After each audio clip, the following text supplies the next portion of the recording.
Cuán dulce y cuán hermoso es querer levantar nuestras manos y glorificar al Señor.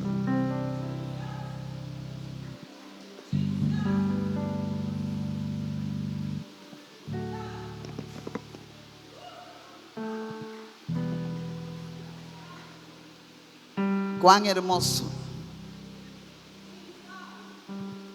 es darle gloria, es darle toda la honra, es darle todo el señorío. Él merece toda gloria, toda honra, todo el señorío, toda la pleitesía. Él merece que derramemos nuestras almas para Él, para Él, para Él.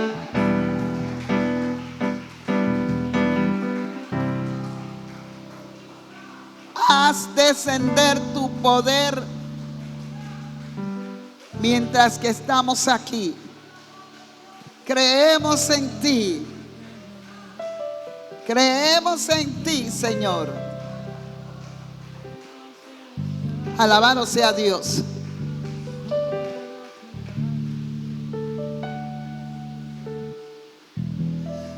El mensaje anterior hablábamos de que la tierra gemía por la manifestación de los hijos de Dios. Y sabemos por qué, lo estamos viviendo. Estamos viviendo tiempos peligrosos. Tantas cosas se están manifestando en el mundo. Tantas cosas está haciendo el hombre con la naturaleza, con lo que Dios le dio para cuidar de ella. En Génesis se ve claramente que Dios hizo al hombre, lo puso en el huerto y le dijo que se encargara. El hombre empezó encargándose del huerto y hoy día está encargándose de destruir el huerto que Dios nos ha dado, que es el mundo. Estamos tan agobiados de las tantas cosas que estamos sufriendo y viviendo, palpando día tras día. Podemos verlo a través de las noticias, los acontecimientos y todo lo que podemos percibir. Por ejemplo, estamos percibiendo un clima que no es natura de nosotros. Cada oriundo de cada nación, según su clima, está alterado. Todo el mundo está siendo afectado. En nuestro caso somos de clima tropical, clima cálido, y no hemos pasado en calor. Debemos estar con un tipo de lluvia que no se manifiesta, no se ve. Lo que estamos experimentando son cosas que no son naturales, no son normales en el clima establecido en la región de Panamá. Así nos damos cuenta, tan sencillo así. También estamos experimentando, después de añales, tengo que decir añales, porque las vacunas se crearon 70 años antes que yo naciera. Yo tengo 70 hoy. Ya existían las vacunas. Había vacuna de polio, vacuna para esto, vacuna para lo otro. Y cada niño que fuera naciendo se le ha estado vacunando y vacunando y vacunando contra muchas enfermedades. Pero hoy nos llama la atención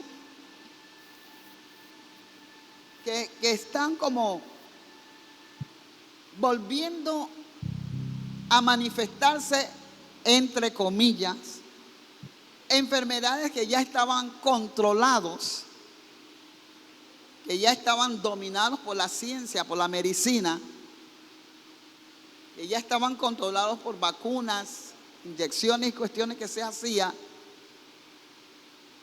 hoy día, entre comillas, se está hablando como que estamos volviendo a esas enfermedades. No se sorprenda que el día de mañana usted oye que el polio se ha disparado y la gente le está dando polio. No se sorprenda.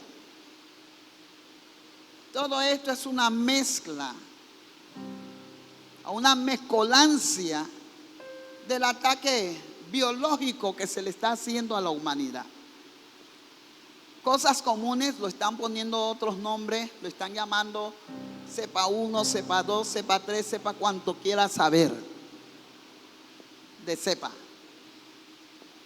Que si COVID 1, COVID 2, nosotros llevamos, yo creo que este es el último que se manifestó, COVID-19, para que te des cuenta que COVID no es una pandemia que apareció de repente, una enfermedad que el hombre no ha podido controlar y se regó por todo el mundo. Vamos por las 19, para que sepan.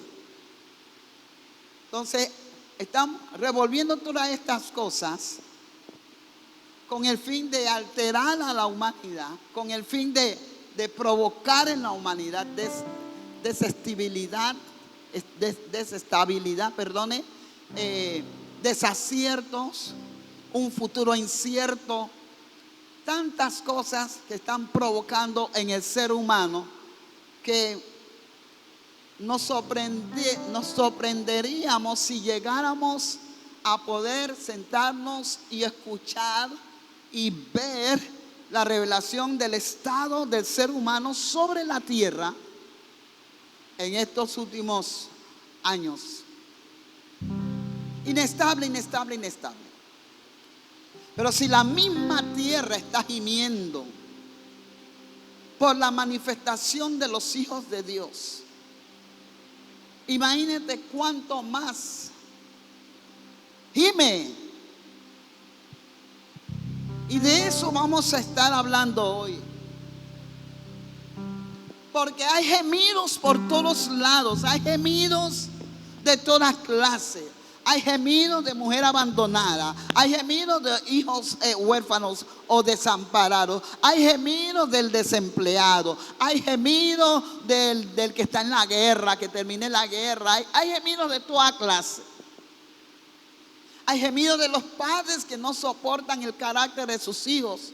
Hay gemidos de madres que lloran día a día porque sus hijos a cada rato están en la cárcel. Hay gemidos de todo. Sobre todo, hay gemidos de naciones pidiendo a gritos por el tipo de gobierno que está sobre ellos, que lo están gobernando. Hay gemidos de enfermos en los hospitales que no alcanzan por ser curados porque el negocio de los fármacos lo están matando. El negocio de la ciencia de la salud lo está matando. Pudiéramos mencionar todo tipo de gemidos más, pero me quiero concentrar en 3 gemidos más específicamente. La primera ya la estudiamos, ya la escuchamos.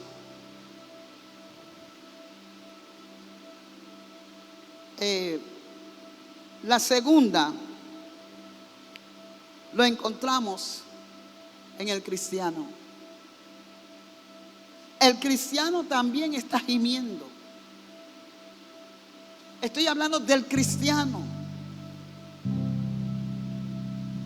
Si usted es cristiano, usted tiene un gemir dentro de sí. Si es religioso, si es miembro de una iglesia o de una comunidad de fe, no, usted no gime. Pero si usted es cristiano, usted tiene un gemir dentro de sí.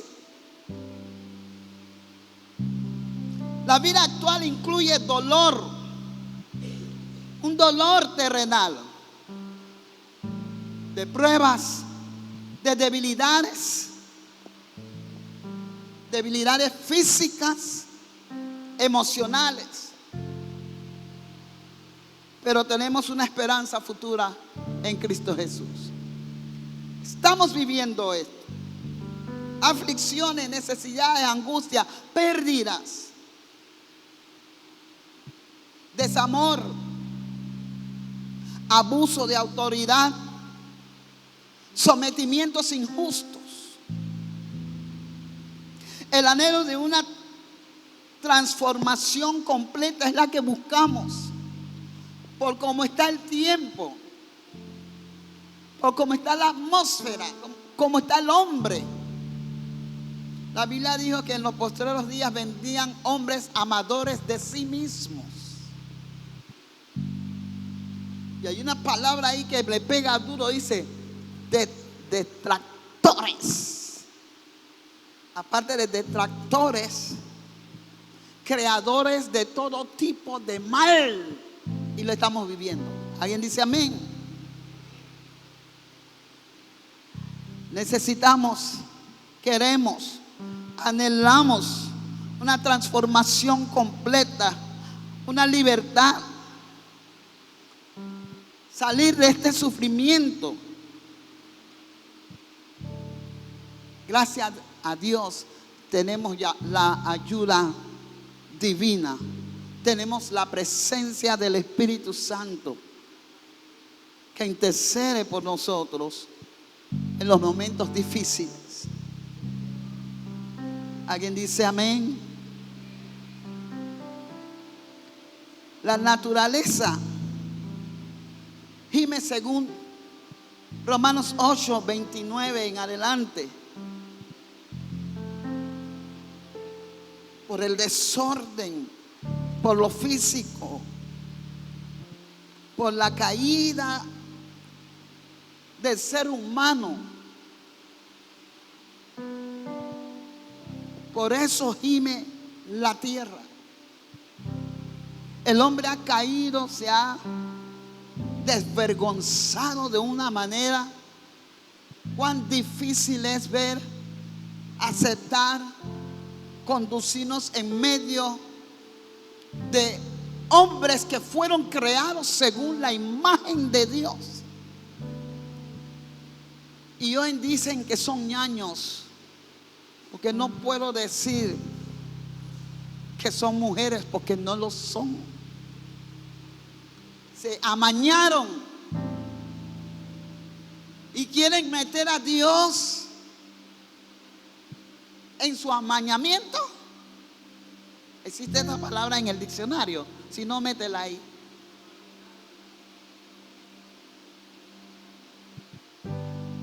Porque han llegado al extremo de decir que Dios nos ha dado libre albedrío.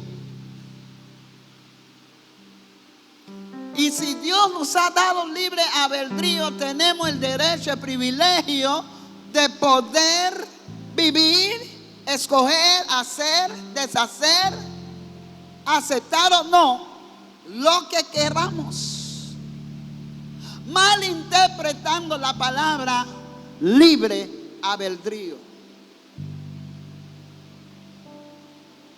Porque el libre albedrío viene con enseñanza, viene conjuntamente con la enseñanza, con docencia. Vámonos a Génesis. Primera ley de referencia. Dios creó al hombre con libre albedrío. No creó un títere. El hombre no obedece a Dios porque es Dios y porque Él lo creó. Dios creó al hombre en una condición que Él lo obedezca o no le obedezca. Pero le enseñó que de acuerdo a lo que Él escoge hay consecuencias. Entonces hay un libre albedrío. Todo te es lícito, todo tú lo puedes hacer. Como hemos visto, el ser humano está haciendo lo que le da la gana, pero no le conviene. Y Dios le dijo, ciertamente del árbol del conocimiento del bien y del mal no comerás, porque el día que comes de ella, ciertamente morirás. Hay libre albedrío y hay enseñanza. Todo me es lícito significa todo lo puedo hacer. Si yo decido ahora mismo salir y tirarme enfrente de un carro, yo lo puedo hacer. No por eso debo hacerlo. Yo lo puedo hacer, pero después ¿qué? Si no me mata, quiero arrollar, quebrar, rota. Cualquier cosa negativa me puede pasar. Entonces, ¿por qué hacerlo si no me conviene? ¿Alguien dice amén?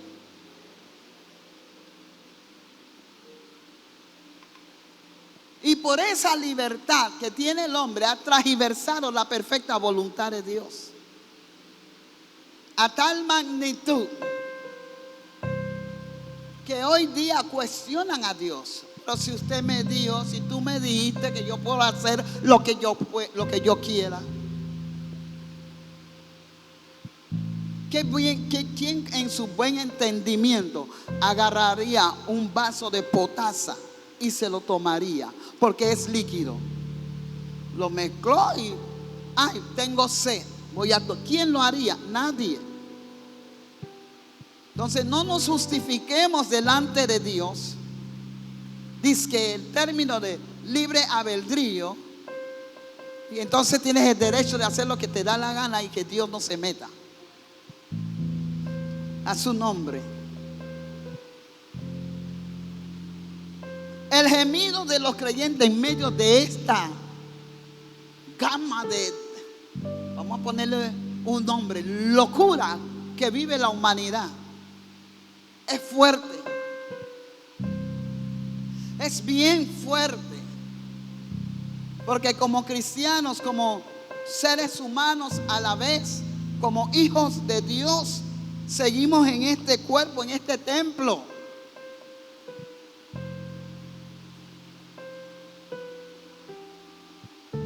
Y como seguimos en este cuerpo y en este templo donde mora el Espíritu Santo, tenemos batallas. Y quiero por un momento que pasen conmigo. Vamos al libro de Romanos, capítulo 7.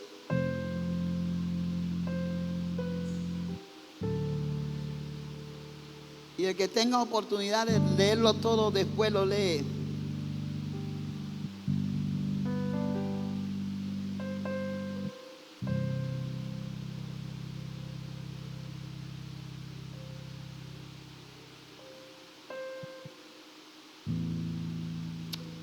Vamos a coger la lectura para no leer tanto.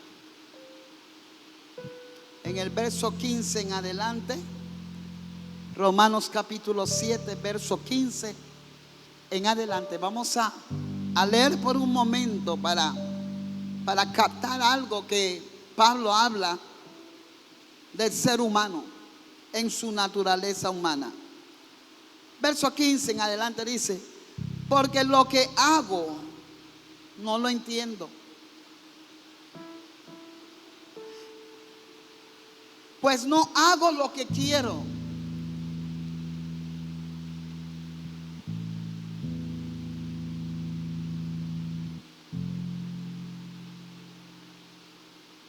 sino lo que aborrezco, eso hago.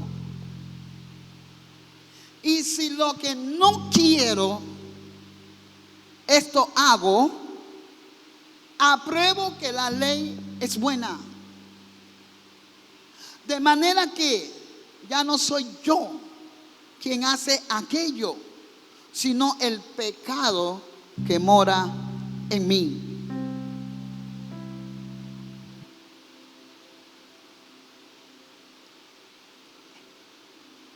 Repito esto. Y yo sé que en mí, esto es en mi carne, no mora el bien. Porque el querer el bien está en mí, pero no el hacerlo. Porque no hago el bien que quiero, sino el mal que no quiero, eso hago. Y si hago lo que no quiero, ya no lo hago yo, sino el pecado que mora en mí. Así que queriendo yo hacer el bien, hallo esta ley: que el mal está en mí. Porque según el hombre interior, me deleito en la ley de Dios. Pero veo otra ley en mis miembros que se revela contra la ley de mi mente. Aquí puedes poner espíritu si quieres, para que entiendas mejor. Y que me lleva cautivo a la ley del pecado que está en mis miembros. Miserable de mí, ¿quién me librará de este cuerpo de muerte?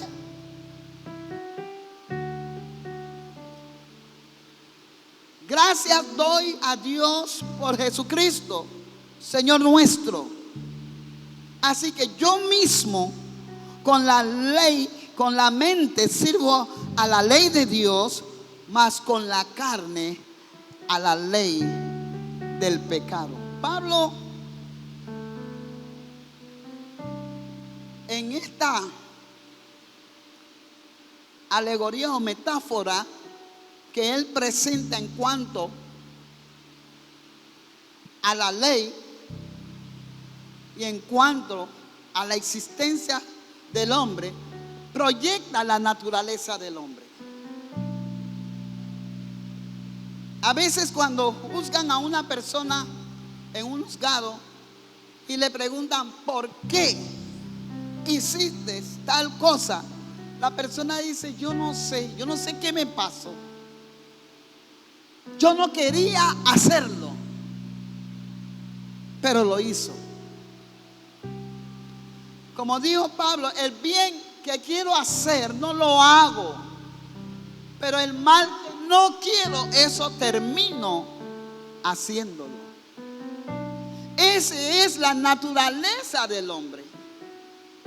Por eso es que la tierra gime por la manifestación de los hijos de Dios, porque el hombre está haciendo cosas que no quiere hacer, pero sin embargo la está haciendo.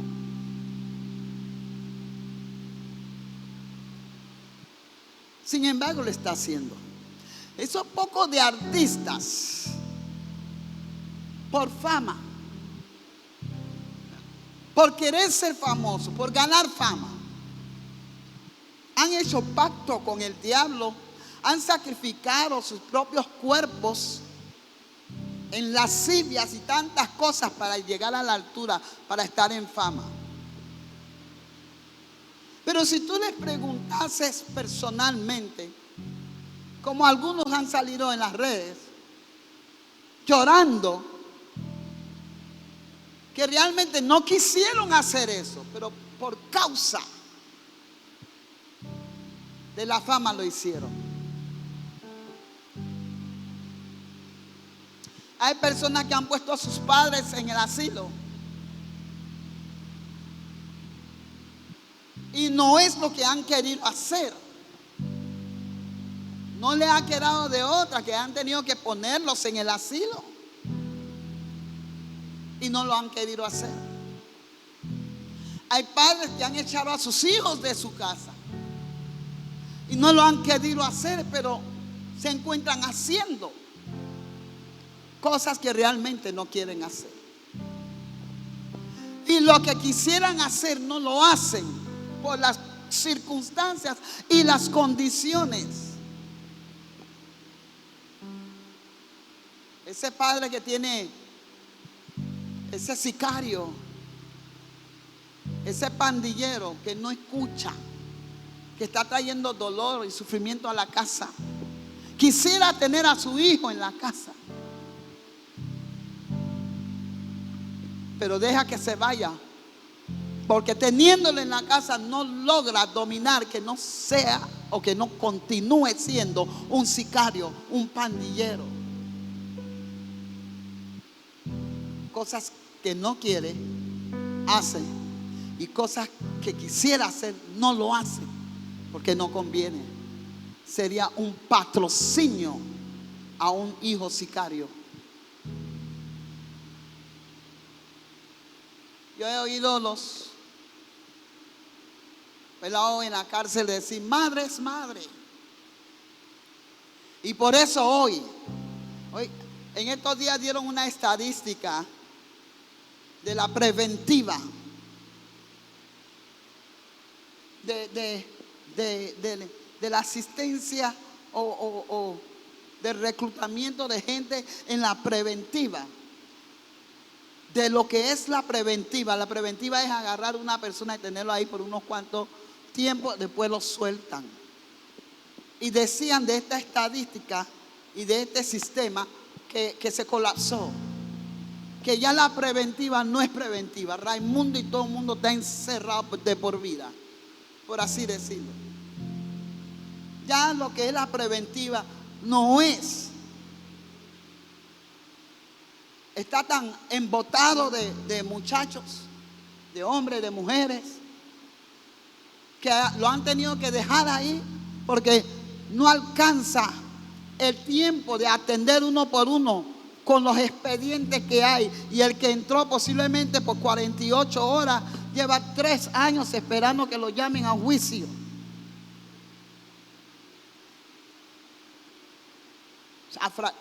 Se dañó el asunto. Pero en parte porque la cárcel está como está, a su máximo de capacidad y pasado. Porque hay padres que apoyan la mala vida de sus hijos. Y ellos saben que cada vez que caen presos, la mamá va a estar ahí con comida, con ropa, con zapatos, con lo que ellos quieren. Y salen porque se supone que es para reformarlos. No se reforman, se vuelven peor allá adentro y salen y matan 2, 3, 4, 5 más. El gobierno lo agarra y vuelve y están adentro. Y hay una madre ahí, porque madre siempre es madre. Una cosa es ser madre, una cosa es ser padre y otro es ser padres corruptos.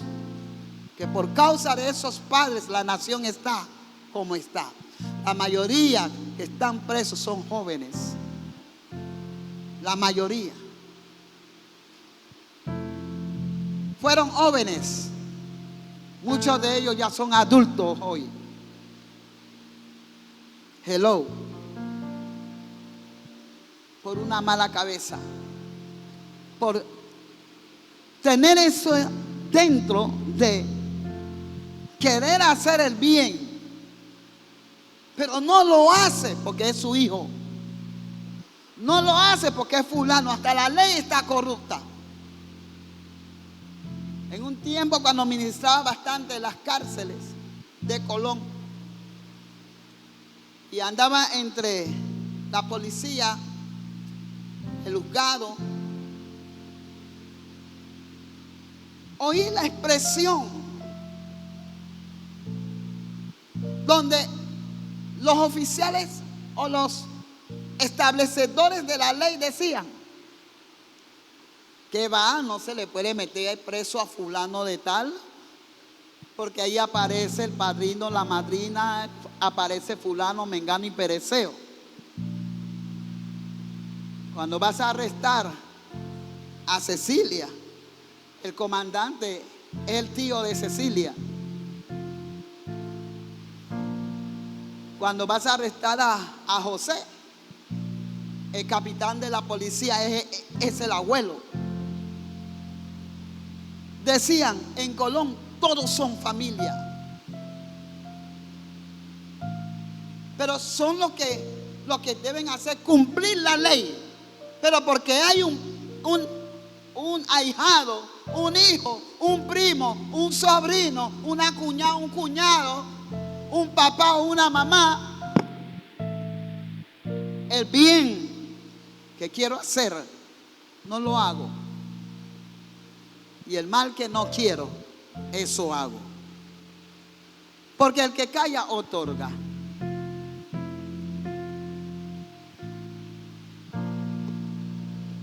Y por eso la ley en Colón es una miseria, para no decir otra cosa.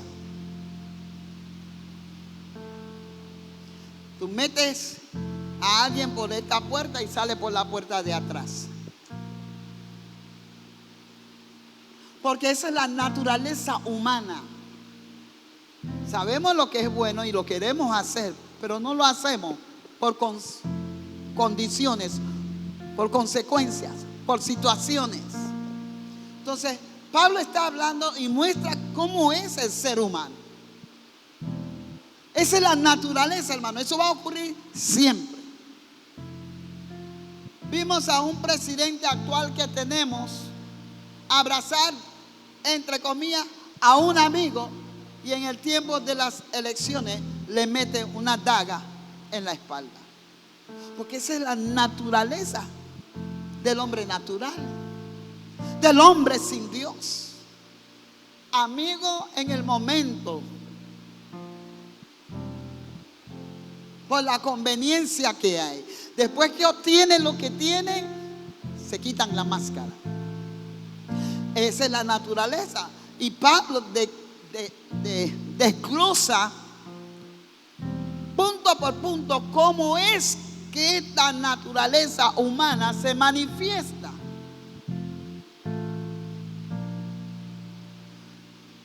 Cuando Pablo está hablando, lo que acabamos de leer del 15 al 24, entienda que en el verso 1 Pablo habla del capítulo 7, para los que me están siguiendo, que en el versículo 1 Pablo está hablando a gente que conoce la ley. Él dice: ¿acaso ignoráis, hermanos? Y después aclara y dice: pues hablo con los que conocen la ley.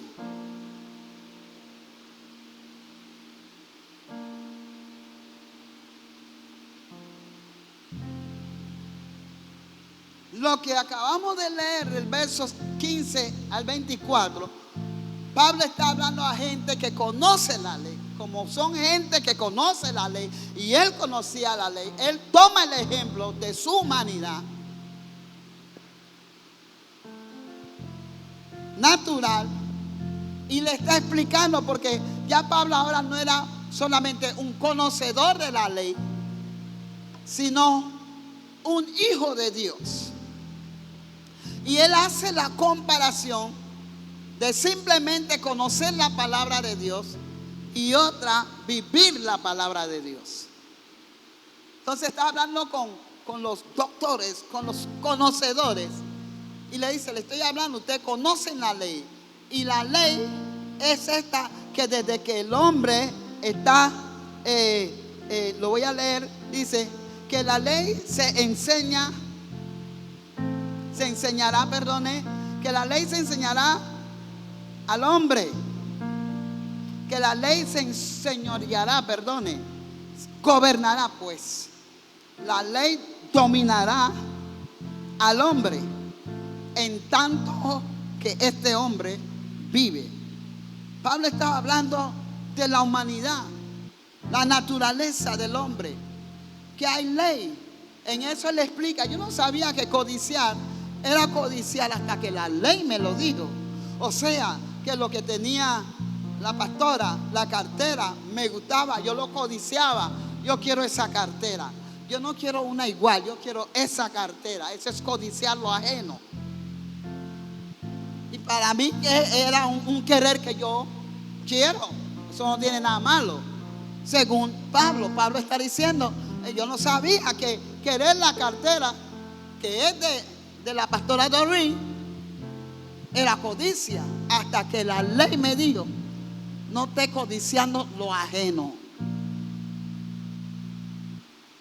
Pablo empezó a enseñarle a la gente de la ley, a los conocedores, lo que hace la ley. Entonces Pablo pregunta, dice, entonces la ley es mala. Y dice que en ninguna manera. Porque imagínense, si no hubiese ley, yo quiero esta cartera, yo lo que voy a hacer es cogerla, porque yo la quiero. Por la ley no la puedo coger. Yo la quiero. Es mi deseo, es un gusto, es mi anhelo, me agrada, yo lo quiero. Cuando yo lo voy a coger, la ley me dice, tú no puedes cogerlo porque es de ella. Entonces, como la ley me dice, tú no puedes cogerlo porque es de ella, a mí me viene una tristeza. Tengo congoja. Por ejemplo, el rey acá que quería la viña de otro hombre, cuando Jezabel le dijo, tú no eres el rey, tú puedes coger lo que tú quieres. ¿Se acuerdan de esa historia? Story time, por favor. Ponlo en story time, si no lo ha hecho todavía. Y él estaba angustiado, él estaba enfermo, él no podía dormir. Porque según la ley, no era de él. Pero él tenía congoja porque él no podía obtener, aunque se lo pidió al dueño. El dueño le dijo que no, y él estaba congojado. Cuando la ley priva de algo, trae un dolor, trae un sufrimiento, trae una incomodidad porque es algo que tú quieres.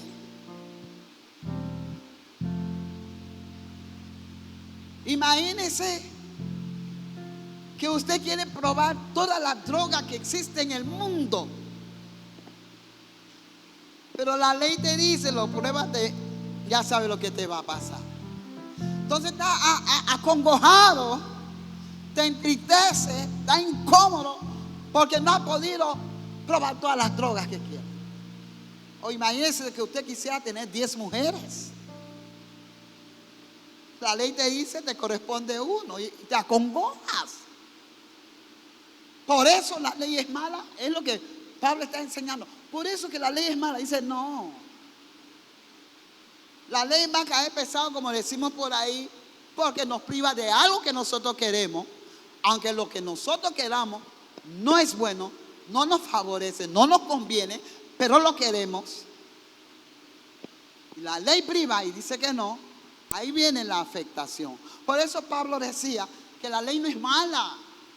Malo es el deseo que tenemos. Malo es lo que queremos hacer que no conviene. Y enseña después en el verso 25. Regresamos allá por un momento. Gracias doy a Dios por Jesucristo, Señor nuestro. Así que yo mismo con la mente, o sea, con el espíritu, eso es lo que es mente aquí. Cuando la Biblia dice, vosotros tenéis la mente de Cristo, está hablando del espíritu de Cristo.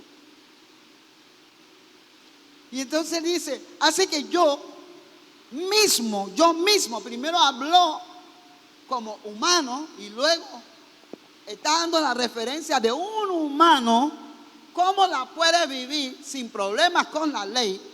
Y le dice, gracias doy a Dios por Jesucristo, Señor nuestro. Así que yo mismo con la mente, con el espíritu, sirvo a la ley de Dios.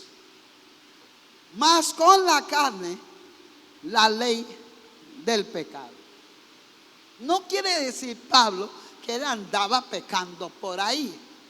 Pablo estaba dando a entender claramente, hermano, cuando usted está obedeciendo contrario a lo que Dios establece, está sirviéndole a la carne. Automáticamente usted le sirve a la carne. La carne te dice, Las obras de la carne son, en Gálatas 5. Tú lo encuentras. Borrachera, envidia, celos, brujería, hechicería,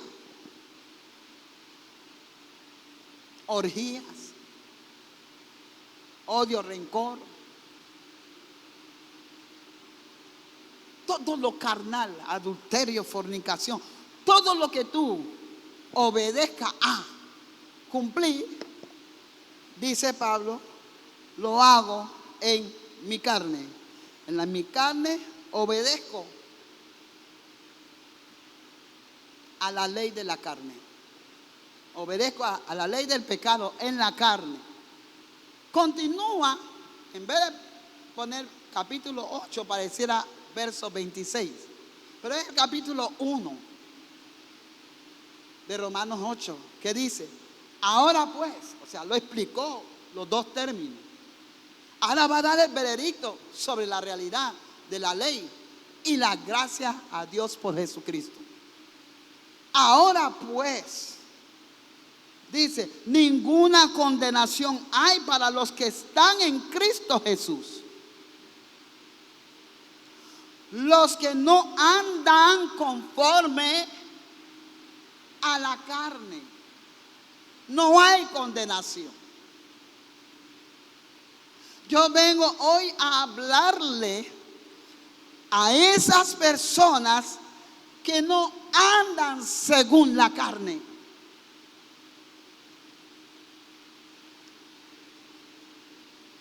Vengo a hablarle a aquellos que están en Cristo Jesús, no en la iglesia, no en la religión, no en una fe cualquiera. Vengo a hablar a los que no andan conforme a la carne, sino conforme al Espíritu. ¿Alguien dice amén? Se me fueron la gente. ¿Estamos aquí? ¿Estamos aquí? Verso 2. Porque la ley del Espíritu de vida de Cristo, o en Cristo, mejor dicho, para que sepa que estás en Cristo. No que Cristo está ahí, tú estás acá.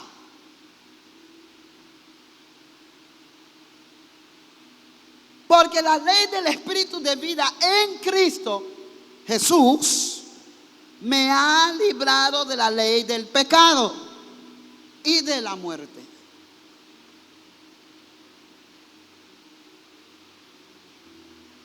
Dice que esa ley produjo en mí muerte, pero gracias a Dios por nuestro Señor Jesucristo me ha librado de la ley del pecado y de la muerte.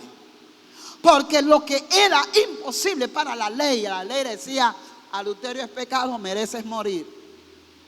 ¿Qué era imposible para la ley entonces? Mantenerme en vida.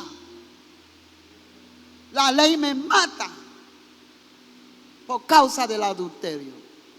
Y es mala, no, porque ¿qué hago yo teniendo otro marido cuando ya tengo uno?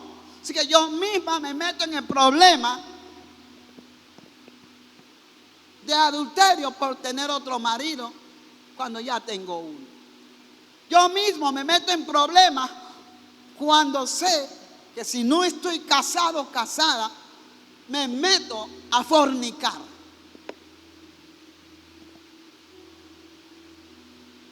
Así que la ley tiene que cumplir su propósito. Limpiar lo malo, sacar lo malo.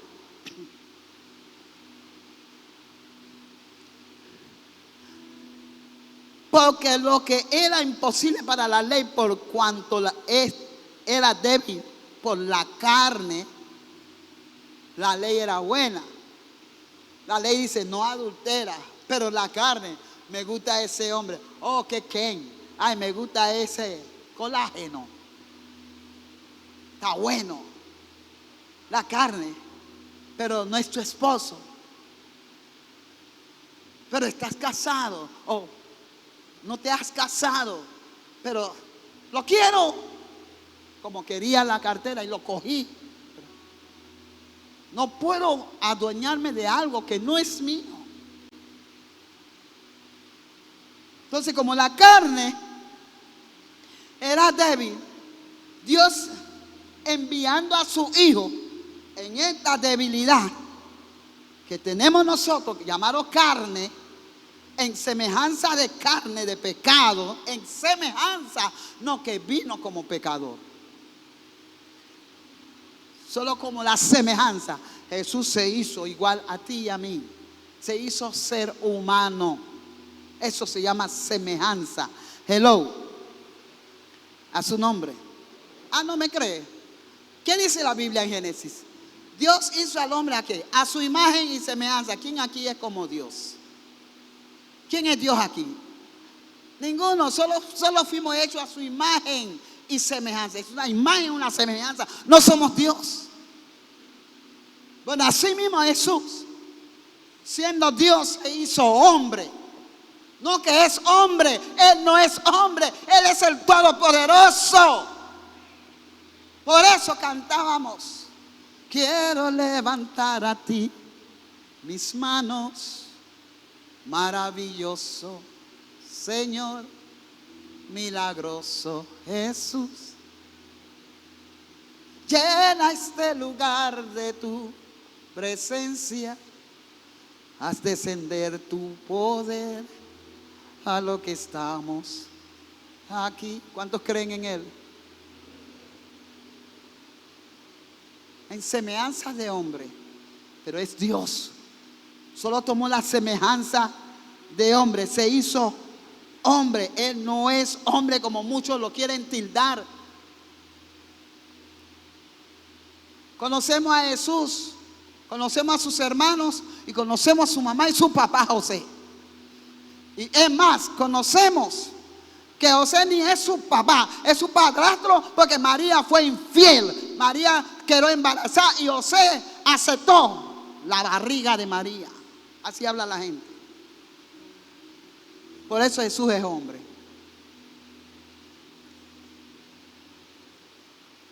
Por eso Jesús no es Dios, dice la gente. Sí se embarazó, sí, pero ella no fue infiel con ningún hombre. Fue el Espíritu Santo de Dios que embarazó a María.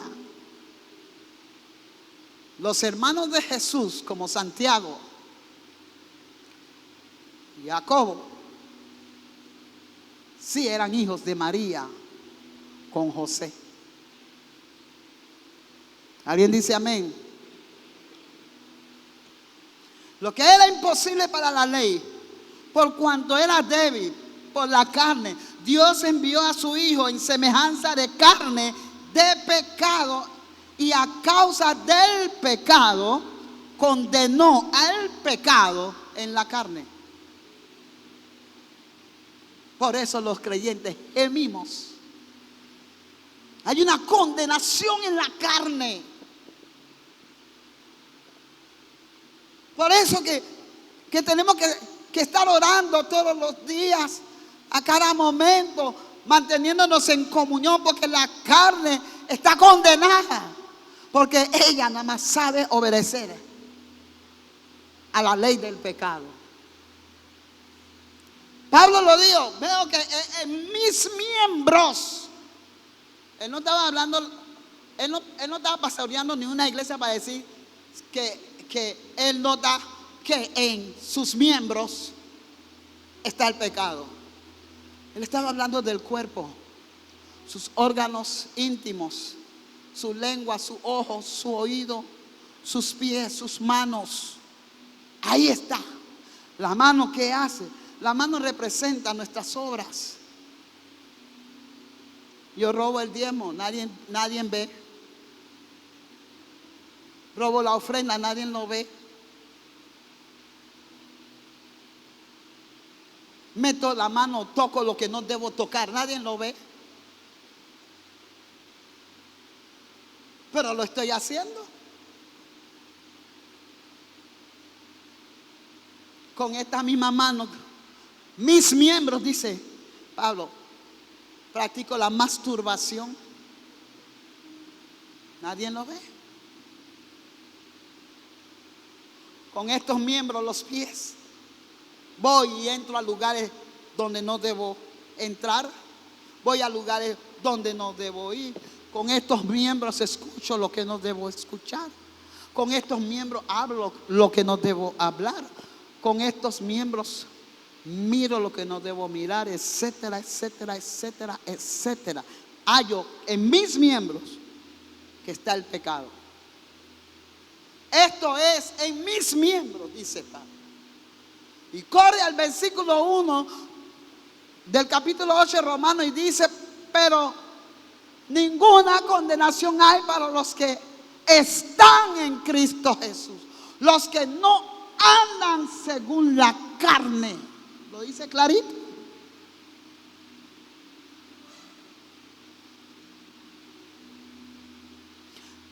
Había un hermano en Templo Calvario, uno gordo, muchos de ustedes lo conocieron ya gordo, piedrero, alocado por el mercado de calle 11 y Central. ¿Cuántos se acuerdan de él? Él siempre tenía un vasito y él miraba de una manera y él te presentaba el vasito y te decía: diezmo, diezmo.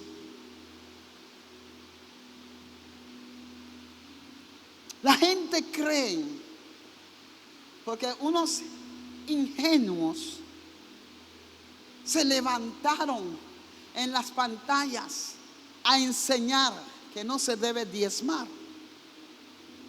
que ellos hablaron bien y dejaron de diezmar. Por robarse los diezmos, y era un hermano de fuego, un hermano de la iglesia, un hermano que predicaba en la calle. El gordón ese feo, horrible, sí, ese mismo. Por robarse los diezmos. Aún en la iglesia se llevaban los diezmos. Porque antes recogían la ofrenda y lo dejaban en el púlpito. En la iglesia no tenía oficinas como ahora y tantas cosas.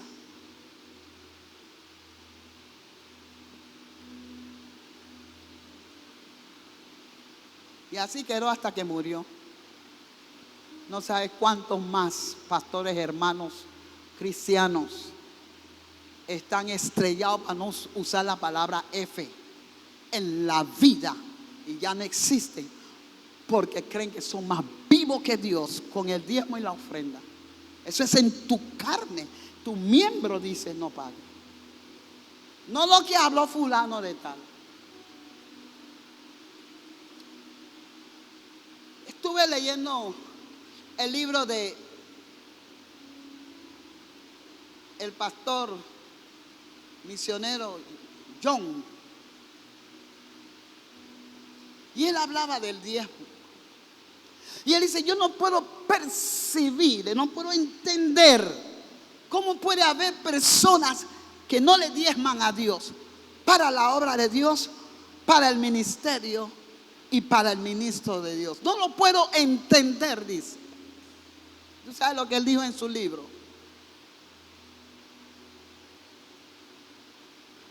Aquel que no diezma no lo hace porque no quiere. No hay que obligarlos. Y aproveché eso para meterlo aquí, hermano. A ninguno de ustedes lo vamos a obligar a pagar diezmos. Él dijo que eso salía del diezmador hacia Dios, que está establecida que debe dar el 10% de todo lo que recibe, trabaja o encuentras, porque entienda. Salieron otros enseñando que lo que se diezmaba, que si tenía 10 gallinas, diezmaba uno, porque en esos tiempos no existía dinero. Así que se diezmaba vaca, toro, buey, conejo, lo que sea. Lo que tú tuvieras, la 10ª parte, Dios dijo: sepáralo para mí. Si usted lee la historia del primer pago de empleo de la empleadora hacia el empleado, Su salario, por eso se dice salario, era porción de sal. No era el dólar americano. Sáquense ese chip viejo de la cabeza que está en tu carne.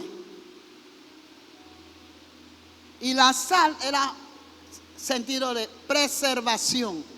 Es que todo lo que el hombre tenía en su casa, que tenía que preservar, trabajaba, le pagaban la sal y él preservaba su hogar con la sal. Por eso hablaban de salario.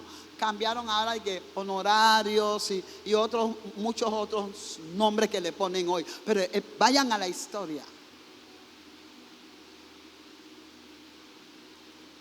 No, que el diezmo es de la ley. Y yo he visto personas y se ponen en la pantalla a enseñar que el diezmo era en tiempo de la ley. Y yo pregunto, ¿en qué parte del desierto estaba Abraham? ¿En qué parte del Sinaí? El monte Sinaí que relampagueaba, que ni siquiera un animal podía tocarlo, sino quedaba consumado. Cuando Dios estaba escribiéndole las leyes a Israel, ¿dónde estaba Abraham ahí? ¿Dónde estaba Jacob? Porque ahí en el desierto Dios estableció los 10 mandamientos. No fue antes, fue ahí. ¿Cómo Caín y Abel aprendieron a ofrendar? ¿De dónde sacaron eso? Eso es en el desierto. Caín y Abel no estaban ni por ahí. Caín y Abel vienen después de que Adán y Eva fueron sacados del huerto del Edén. ¿De dónde sacaron eso de ofrendar?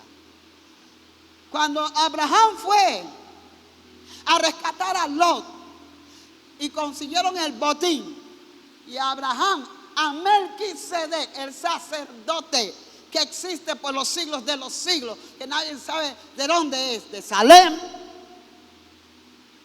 le dio los diezmos. ¿De dónde sacó Abraham los diezmos? Si los 10 mandamientos no se habían hecho todavía. Hermano, despierta, honra a Dios.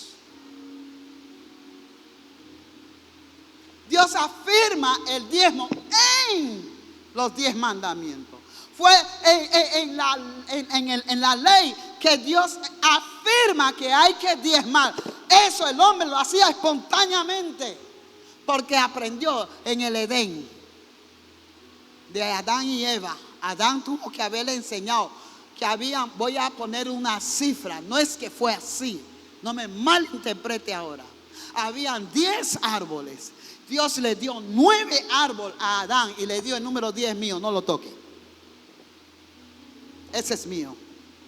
Y el día que comas de él, ciertamente morirás. ¿Cómo está tu finanza? ¿Cómo está tu casa?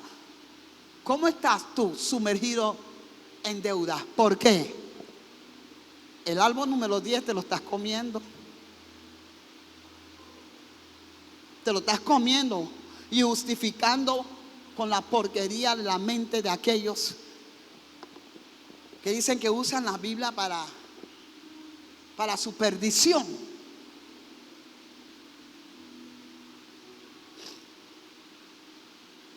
Aquí no hace falta docencia. Desde el Edén, sin ley,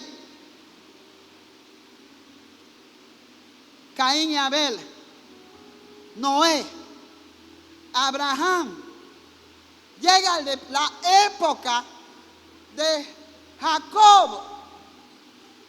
Jacob es el que hizo posible que existiera un pueblo que andaba en el desierto, donde Dios le pudo dar los 10 mandamientos después. Pero Jacob era un hombre. Cuando Jacob va saliendo solo, desértico,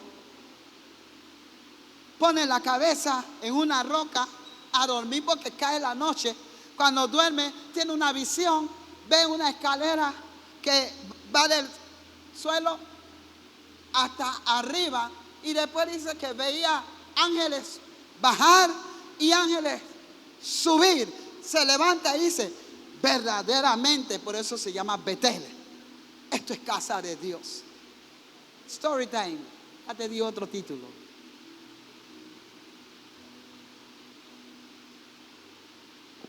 Y Jacob dice: Dios mío, si me prosperas en mi camino y todo me sale bien, el diezmo te daré.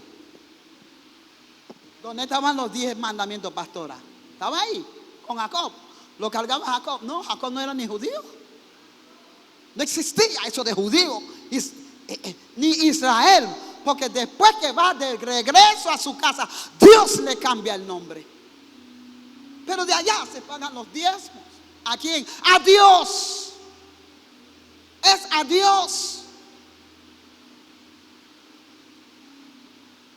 Quítese ese chip, hermano. Pero me gustó lo que John dijo. John dijo: no se obliga a la gente. Eso tiene que salir de ellos, que ellos todo lo que tienen entienden que el 10% es de Dios. ¿Hay alguien aquí que puede decir amén? Pero la carne, el que anda conforme a la carne, no puede digerir esto. Por eso siguen sumergidos en deudas. Tienen sueños, quieren alcanzar, invierten, no les resulta. No hay crecimiento financiero. No han caído muertos de una vez. Así que Dios está tranquilo en su trono. Yo no doy el diezmo, pero Dios está tranquilo. Estamos cool. No se engañe, Dios no puede ser burlado. Y lo último que voy a decir del diezmo hoy: Jesús nunca reprendió a Israel por los diezmos. Nunca tuvo la necesidad de hacerlo. Nunca. A los fariseos, a los hombres de la ley que habla Pablo, Jesús nunca les reprendió por el diezmo, pero sí les reprendió por la ofrenda. ¿Y tú sabes por qué nunca? Porque Israel, vaya ahora mismo a zona libre, los que tienen Éfeso, judíos, el rabino pasa a recoger los diezmos. ¿Sí o no? Usted trabajaba en zona libre, ¿es así? O yo estoy inventando. Los judíos diezman, porque conocen la ley del diezmo. No los 10 mandamientos, la ley del diezmo. Dios fue el que dijo: pruébame en esto para ver si no abro la ventana de los cielos y derramo bendición hasta que sobre y abunde. Ese fue Dios. Eso no está en los 10 mandamientos, eso es antes de los 10 mandamientos.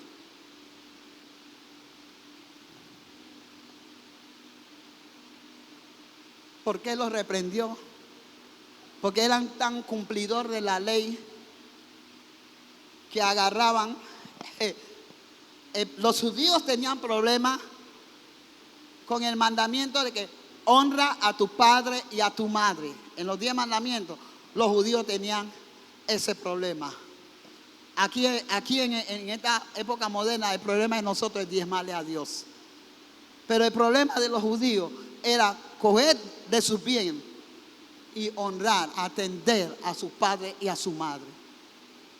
Y Jesús dijo: ay de vosotros, fariseos hipócritas, que dicen: mi ofrenda corbán, para no honrar a su padre y a su madre. Fue lo único que Jesús reprendió del diezmo. Cuando habla del diezmo en el Nuevo Testamento, le dice: ay de ustedes, fariseos hipócritas, que diezman la mina, la minta y el comino. O sea, lo mínimo lo diezman. Israel no tenía problemas y no tiene problemas en diezmar. Así que no busquen que en el Nuevo Testamento ni se habla de diezmo, que no había problema en eso. Jesús le dijo: ustedes diezman lo mínimo. Y hay aquí quien consigue $1 y no quiere diezmar 10 centavos. Jesús le dijo a ellos: diezman hasta los mismos. O sea, que los felicitó, los calificó de que cumplen con el diezmo hasta lo mínimo. Nada les pasa por la nariz sin diezmar. Jesús se lo dijo. y se van al otro lado del mar a hacer un discípulo y lo convierten 7 veces más hijo del diablo, hijo del infierno. Eso fue lo que Jesús reprendió. Pero tu carne, el que anda según la carne, no percibe estas cosas. Pero los que están en Cristo Jesús, que no tienen condenación, nada de esto lo condena, porque andan según el Espíritu, andan conforme al Espíritu. Porque la ley del Espíritu de vida en Cristo Jesús me ha librado de la ley del pecado y de la muerte. Porque lo que era imposible para la ley, por cuanto era débil por la carne, Dios envió a su Hijo en semejanza de carne, de pecado, y a causa del pecado condenó el pecado en la carne, para que la justicia de la ley se cumpliese en nosotros, que no andamos conforme a la carne. ¿Quiénes son esa gente? Levante su mano. Los que no andan conforme a la carne. Para que la justicia de la ley se cumpliese en nosotros, que no andamos, y lo repite, conforme a la carne, sino conforme al Espíritu. Porque los que son de la carne piensan en las cosas de la carne, pero los que son del Espíritu, en las cosas del Espíritu. Porque el ocuparse de la carne es muerte, pero el ocuparse del Espíritu es vida y paz. Por cuantos los designios de la carne son enemistad contra Dios, porque no se sujetan a la ley de Dios, ni tampoco pueden. Y los que viven según la carne no pueden agradar a Dios. ¿Quiénes? Los que viven según. No te engañes, hermano. Te viene al culto, te viene a la iglesia, te hace y deshace, está en ministerio, está en esto, está en lo otro, va a evangelizar, está haciendo de todo. Pero ¿qué dice aquí? Que los que andan según la carne no pueden agradar a Dios. ¿Cuál es más importante aquí? Darle toda la gloria a Dios. Dios me levantó con ese himno que cantamos antes que yo predicara.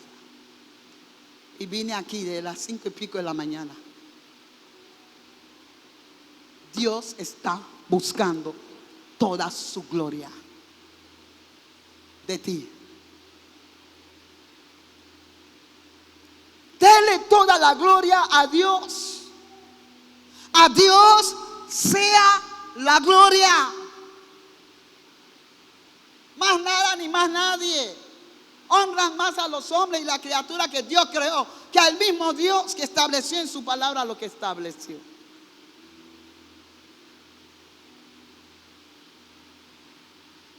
Mas vosotros no vivís según la carne, sino según el Espíritu, si es que el Espíritu de Dios mora en vosotros. Y si alguno no tiene el Espíritu de Cristo, no es de Él. Pero si Cristo está en vosotros, el cuerpo en verdad está muerto a causa del pecado, mas el Espíritu vive a causa de la justicia. ¿Alguien dice amén? ¿Alguien dice amén?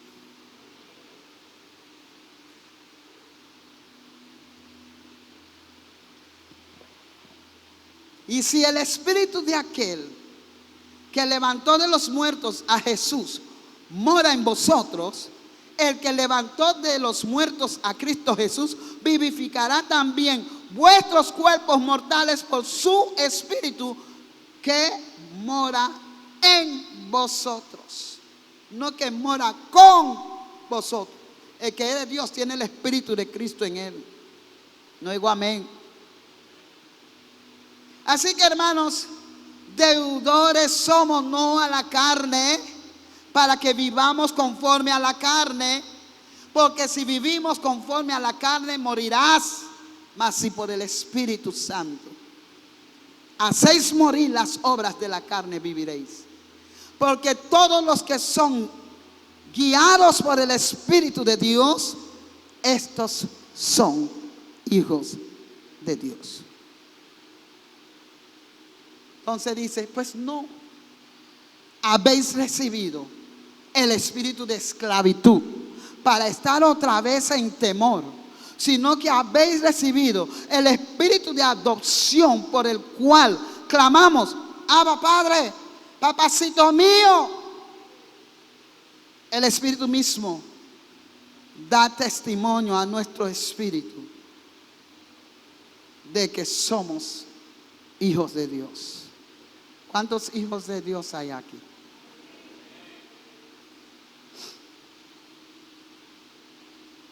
Y si hijos, también herederos. Estamos mezquingando, dar una ofrenda, dar cosas en la iglesia, agarrando de lo nuestro, no queremos soltar. Cuando hay una herencia que nos espera, que todo esto que tenemos aquí abajo se queda. Aún esta ropa, no esta. Esta carne es mi ropa, donde mi alma, donde mi espíritu está vestido. Aún eso se queda. Polvo eres, al polvo volverás. Pastora, pero la Biblia dice que algunos de nosotros seremos transformados. La transformación que habla la Biblia ahí es el proceso ya de lo que toma un cadáver en pudrirse, ser comido por toda la lombriz o el gusano, y después con los años, añales, que el hueso se desvanece y ya fulano que estaba enterrado y ya no está. Eso es todo lo que va a ocurrir, que el tiempo que tú coges en putrefacción y en todo el proceso que tiene un cadáver para desaparecer, va a ocurrir en un abrir y cerrar de ojos. Eso es lo que es transformación. A su nombre. ¿Hay alguien aquí todavía? Y si hijos, también herederos de Dios, y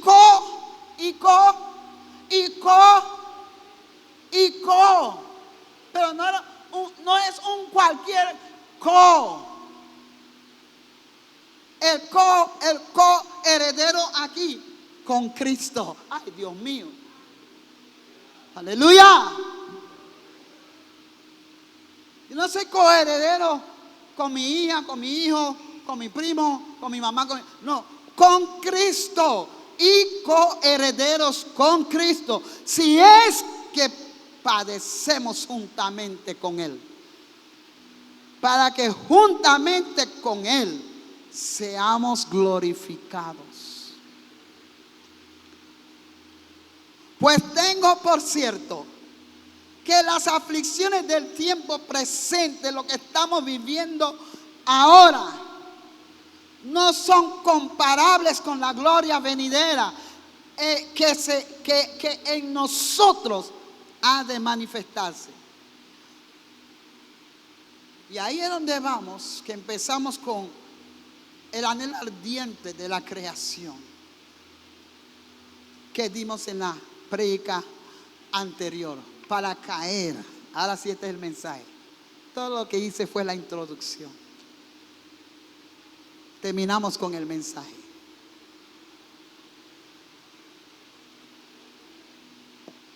Y no solo la creación, en el verso 23 del capítulo 8, para el que me está siguiendo. Y no solo ella, sino que también nosotros mismos. Yo no sé cuántos, pero la Biblia me dice a mí, y yo estoy metida ahí. Pablo lo escribió antes que yo conociera a Cristo, antes que yo naciera. Y él dijo, nosotros mismos que tenemos las primicias del Espíritu, nosotros también gemimos dentro de nosotros mismos, esperando la adopción, la redención de nuestro cuerpo. Porque en esperanza fuimos salvos.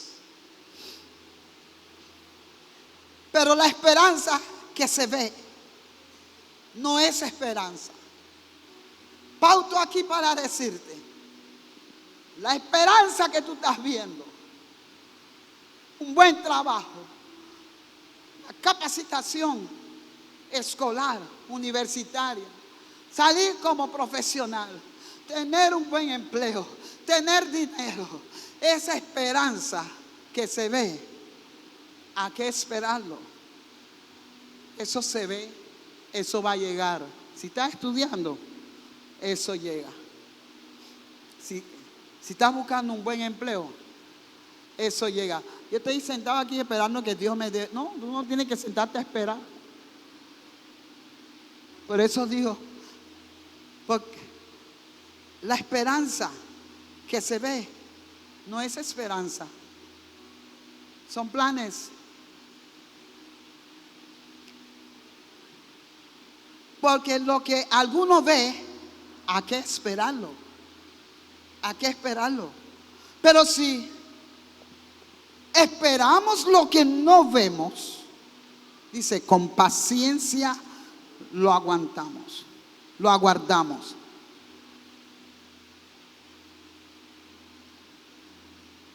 Hay un gemir. Dios, redímeme, ya no aguanto más.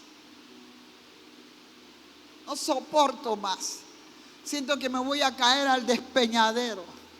Señor, ¿cuándo tú vas a venir?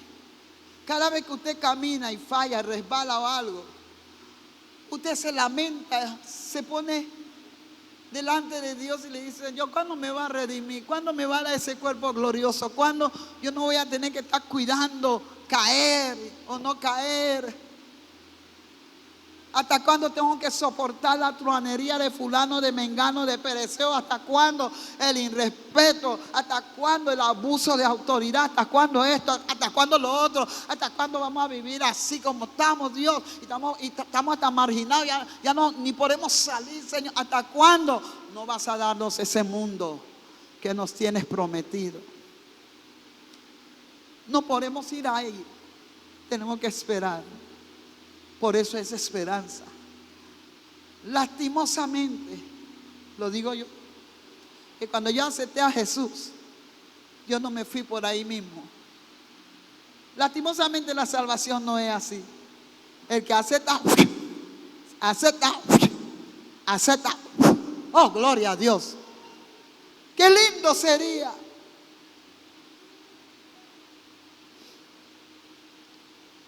Porque hay una partecita que dice que si parecemos con Él, seremos levantados con Él. Y a veces no queremos padecer más. A veces no queremos sufrir más. A veces no soportamos más este camino y nos vamos. Por eso hay un gemir, Dios mío, ¿hasta cuándo? ¿Hasta cuándo no vendrás por nosotros? Más cuando hay un pastor que es pastor de la iglesia. Hay una angustia, Señor. Tanta gente que ha pasado por aquí desde 1998 hasta el día de hoy. Muchos han muerto ya. Los otros andan por ahí perdidos en el mundo como si nunca te hubieran conocido. Hello. Y uno está, a veces se siente como agotado.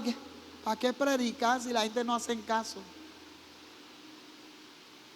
Nos encontramos muchas veces peleando en la carne porque alguien te dio rabia.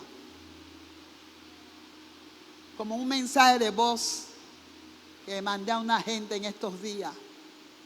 Irrita. Y uno dice, Señor, estoy cansado de pelear con gente que parece que no te quieren, no te aman porque dan tantos problemas para hacer lo tuyo.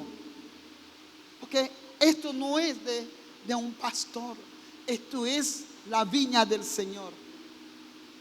Y hay que pelear con la gente para que se consagre. Ayuno. Todo el mundo sabe, semana de consagración, miércoles, jueves y viernes. pudimos contar, esta cantidad de gente que hay aquí no estaba. Y la cantidad de líderes que hay en esta iglesia no estaban en el ayuno ministerial de líderes, en la recarga espiritual, en la vigilia no estaban. Los miércoles no vienen a ayunar. Los que no trabajan, los que tienen día libre ese día, los que no tienen clase ese día, no vienen los miércoles a buscar. ¿Cómo no vamos a estar gimiendo? Dios mío, ven. Moisés perdió la tierra prometida por gente así, terca, duros, problemáticos. Solo pudo saludar de lejos a Canaán. Tanto que trabajó en Egipto, tanto contra todo lo que tuvo que haber trabajado contra Faraón, llegar a la orilla del mar, clamar a Dios y se abrió el mar. Cruzaron en medio del desierto, que si agua, que si comida, que si esto, aguantando tanta cosa con la gente, y no entró a la Canaán. ¿Cómo no vamos a estar gimiendo? Estamos gimiendo, Señor, ven. Señor, ven. Ven, Señor Jesús. Juan, el Apocalipsis dice que la esposa, la iglesia y el Espíritu dice, sí, ven, Señor Jesús. ¿Cuántos lo están llamando? ¿Cuántos realmente quiere que Dios venga? No oigo. ¿Será que tú eres uno de los carnales que no puede decir ven, Señor? Si el Señor aparece ahora y dice, te voy a llevar, ¿qué vas a hacer? Te vas ahora mismo. Haga tu maleta. ¿Crees que puedes pegar tu rostro a la pared y llorar a Dios y decirle, Señor, tantos años te he servido? ¿Cómo? Si simplemente la obediencia, que es más que el sacrificio, no haces. ¿Cómo podrás decirle al Señor, no me quiero ir todavía? Dame una oportunidad. ¿Con qué cara? Hablé de 3 gemidos. La tierra, los hijos de Dios, los que están en Cristo Jesús. Pero hay un tercer gemido, que es el Espíritu Santo. La Biblia dice que Él gime por nosotros. Por eso, cuán necesario es, hermano, que usted busque ser lleno del Espíritu Santo, para activar el Espíritu de Dios que hay en ti, para que Él pueda seguir intercediendo por ti. Dice que Él gime con gemidos indecibles, o sea, con palabras no entendibles, porque lo que nosotros debemos pedir no lo sabemos, pero el Espíritu mismo intercede por nosotros, porque dice que Él conoce al Espíritu de Dios. ¡Qué trabalengua! ¡Qué trabalengua! El Espíritu de Dios está en nosotros y Él intercede. Santo.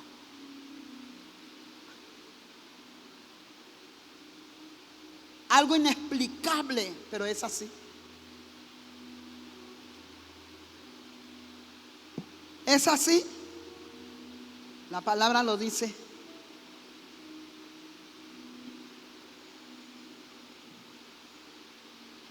Mas el que escudriña los corazones sabe cuál es la intención del Espíritu, porque conforme a la voluntad de Dios intercede por los, no dijo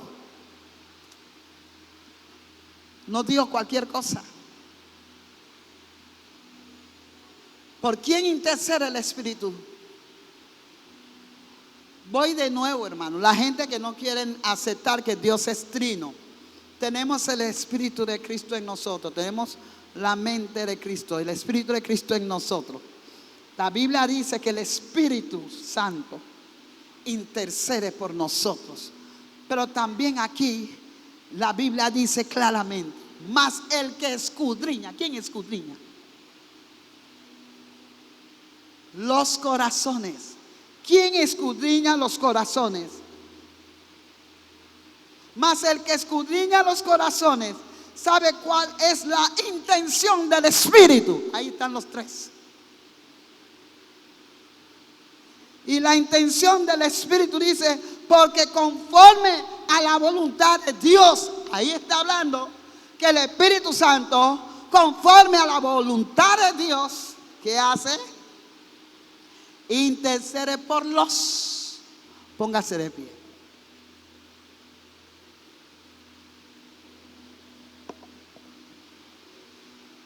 ¿Por quién intercede el Espíritu Santo? Yo le voy a decir por quién. Dice, intercede por los separados del mal. Dice que intercede por los santos. Voy a invitar al altar a los santos.